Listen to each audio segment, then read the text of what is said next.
Like so many millennials, I grew up watching Sabrina the Teenage Witch. It was silly and campy, but I was a kid and I didn't care. I loved the show just like millions of other people did. And now, because the myth of originality is dead, we have a new version of the characters so many of us grew up watching and loving. Naturally, there's a lot of controversy surrounding the show. Not just that it's a gritty reboot, but the use of magic, the interplay of religion, and the show does a lot to try and be progressive and feminist, so that's a whole other bucket of stuff. There's a lot going into this show and a lot of different issues at play. Trying to get in depth on all of them would be impossible, so let's go through the context, touch on the major controversies briefly, and then take a look at the show itself and see how it all comes together.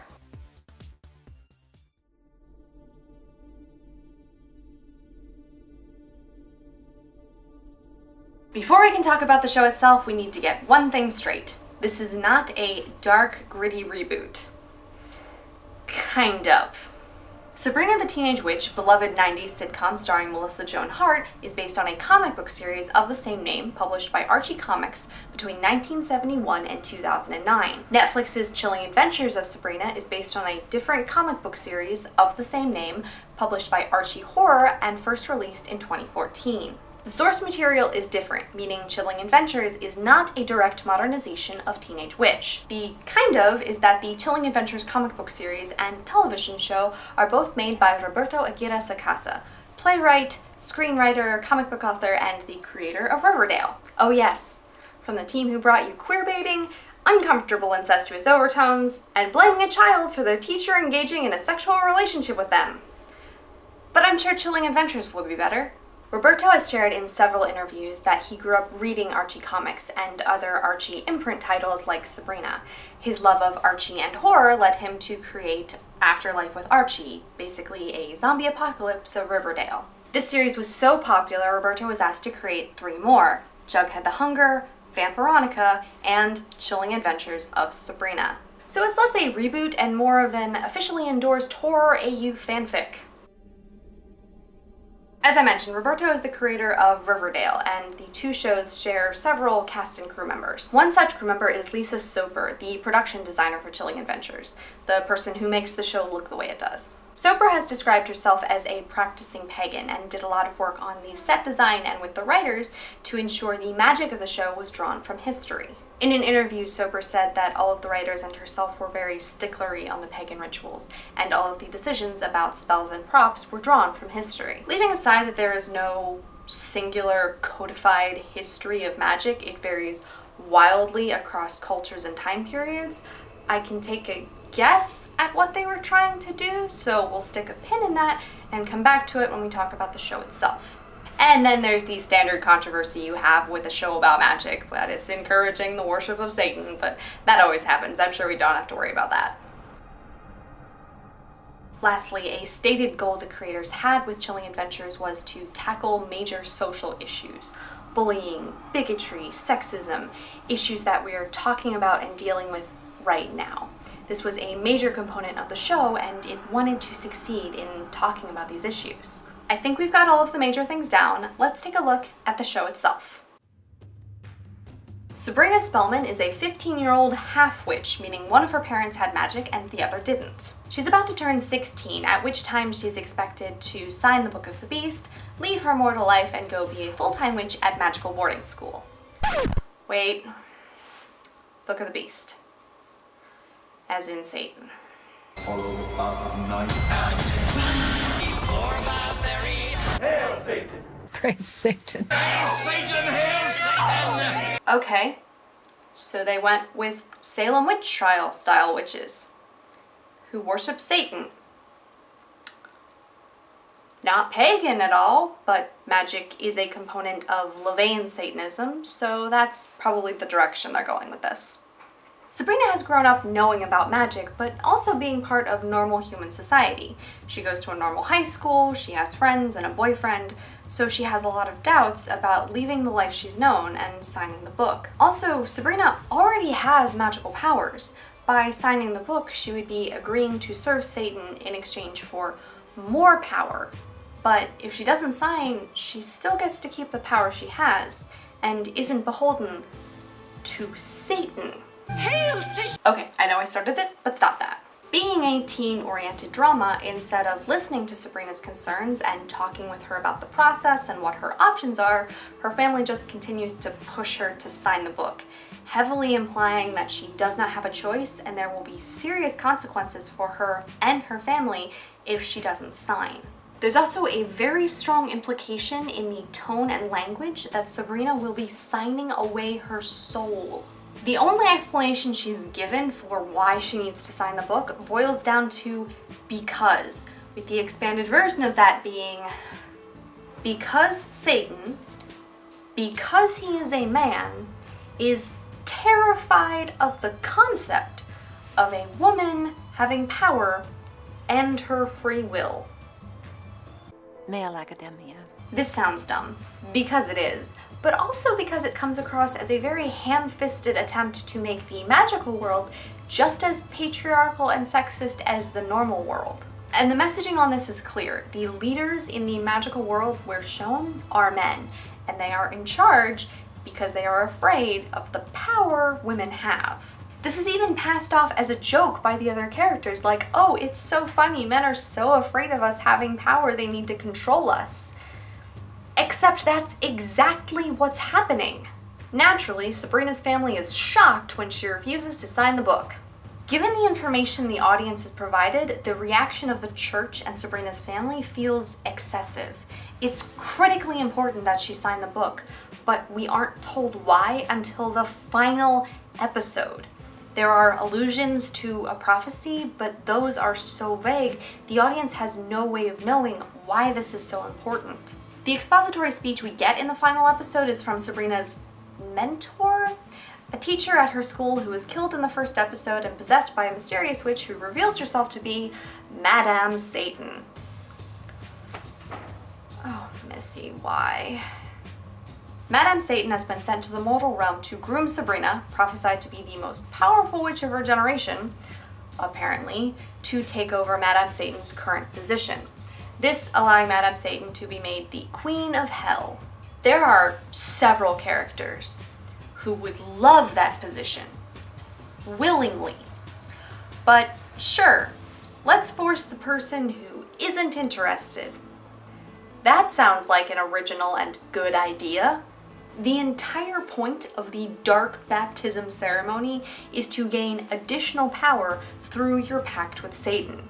So tell me, what exactly is stopping Satan from imbuing additional juice to someone willing to be chosen?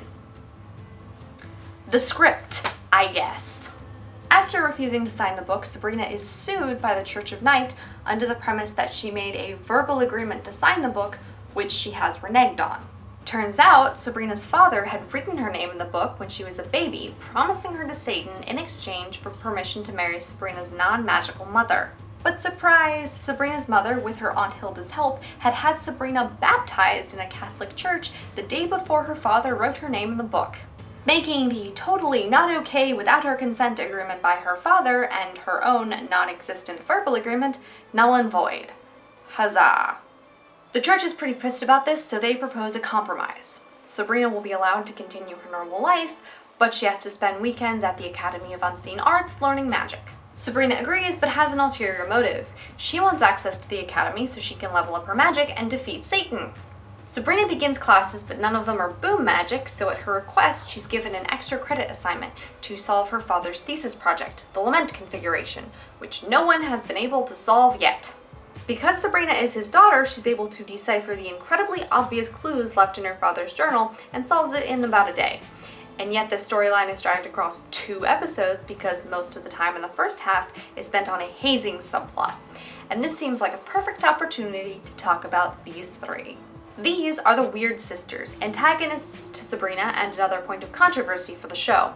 First, because they are a couple of the very few non-white characters, and second, because they're a very obvious parody of the Hallowell sisters from Charmed. They didn't even bother to change one of their names. Turns out Prudence had been instructed by Father Headmaster Blackwood to haze Sabrina, presumably so she would stop attending classes, breaking her agreement, and forcing her to sign the book. Sabrina successfully opens her father's puzzle contraption, releasing a demon.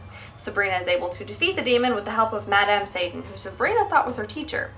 Madame Satan reveals that she knew Sabrina's father, and he asked her to look after Sabrina. We're not going to talk about the problems yet.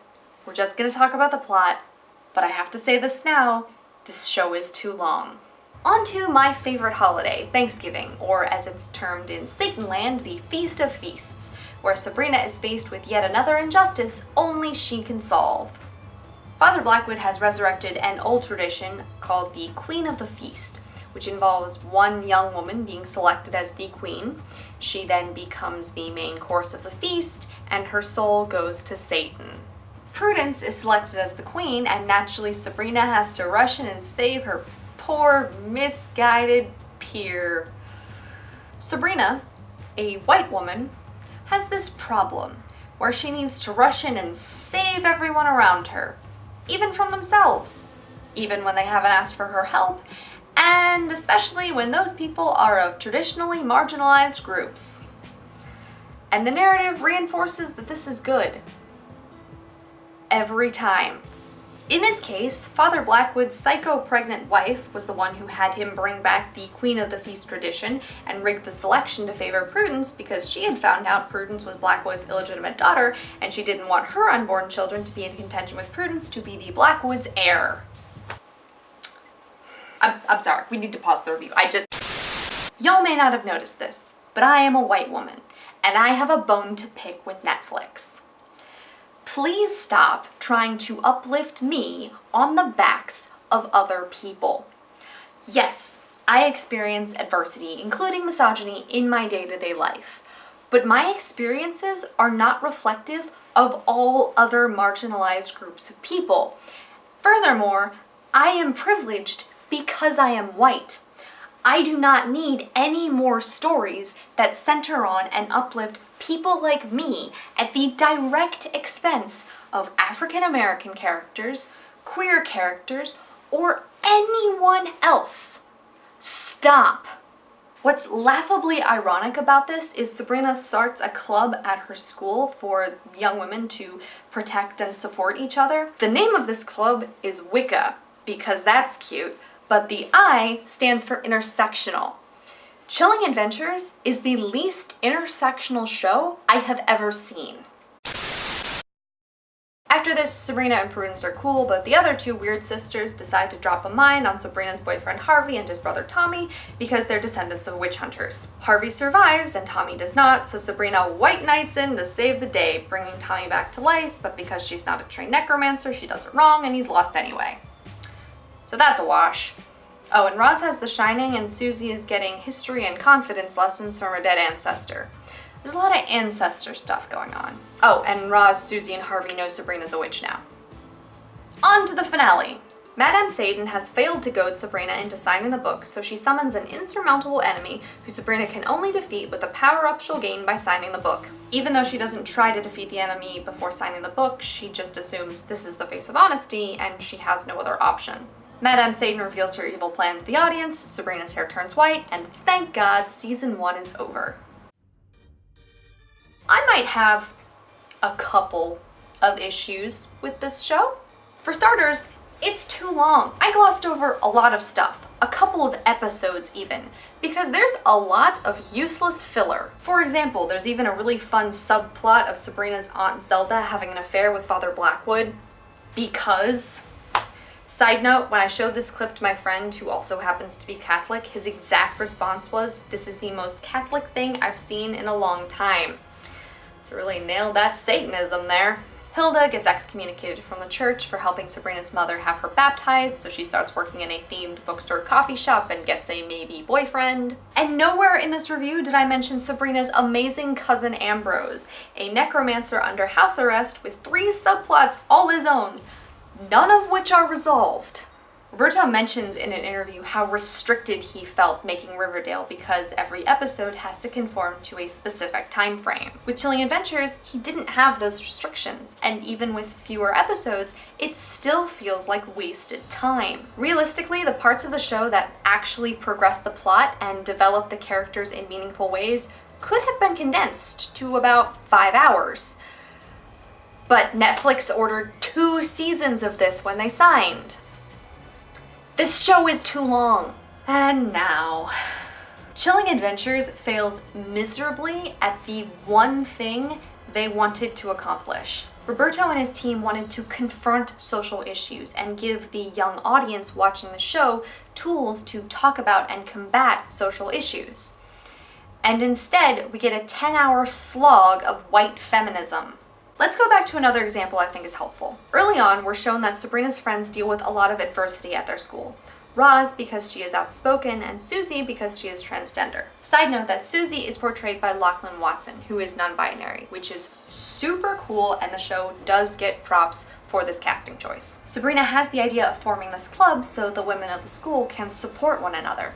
And on its face, this is a great idea, and the message of women helping and protecting other women is incredibly important, especially in a story about teenage witches, a genre where all too often we have women pitted against one another. The problem is Sabrina believes she needs to establish this club before the whole business of turning 16, so there is a support structure in place when she is no longer there to protect her friends. The implication being she doesn't believe her friends can protect themselves. Yet one more show with a white female lead and a massive savior complex isn't helpful or progressive. In the end, is this the worst show ever? Not hardly. My two biggest complaints are nothing new, especially for a Netflix original. Am I looking forward to season 2? No. My educated guess is it'll be more of the same monster of the week, pseudo-progressive, time-wasting nonsense. But hey, Hail Satan! thank you so much for watching, and what did you think of Chilling Adventures of Sabrina? Let me know in the comments. If you like this video and feel like fighting the good fight against the YouTube algorithm, give this video a thumbs up and share it with your friends. And don't forget to subscribe if you haven't already. I post new reviews every other Thursday. And if you like TV Time reviews, head on over to my Patreon page for behind the scenes tidbits and all of my rants that got cut out of this script. Until next time, couch potatoes.